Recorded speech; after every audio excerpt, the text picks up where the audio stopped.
আসসালামু আলাইকুম রহমতুল্লাহ বারাকাতুহু। আলহামদুলিল্লাহ, আমরা যারা জিমেল নিয়ে বিভ্রান্তিতে আছি যে জিমেলের জন্য আমাদের অনেক রকম সমস্যা হতে পারে, তাদের জন্য এটা জিমেল কিভাবে রিমুভ করে, এর জন্য আমরা জিমেল অ্যাপসে যাবো। জিমেল অ্যাপসে যাওয়ার পর উপরে দেখতেছি আমরা একটা এম চিহ্ন, যেটা আমাদের জিমেলের আইকন, সেখানে প্রেস করব। প্রেস করার পর আমরা এরকম ভাবে জিমেল সেকশনে চলে আসবো। জিমেল সেকশনে আসার পর দেখতেছি অনেক জিমেল আছে। নিচে আমরা দেখছি manage account on this device, সেখানে আমরা প্রেস করব।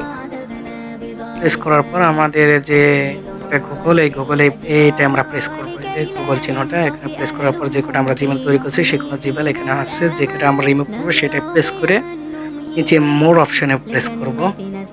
মোর অপশনে প্রেস করার পর যে আমরা দেখতে যেটা আমরা রিমুভ করবো সেটা নিচে মোর অপশন আছে, যে রিমুভ অ্যাকাউন্ট, এখানে আমরা প্রেস করবো। আর একটা আসবে রিমুভ অ্যাকাউন্ট, এখানে প্রেস করলে আমাদের এই জিমেলটা আপনার ডিলিট হয়ে যাবে।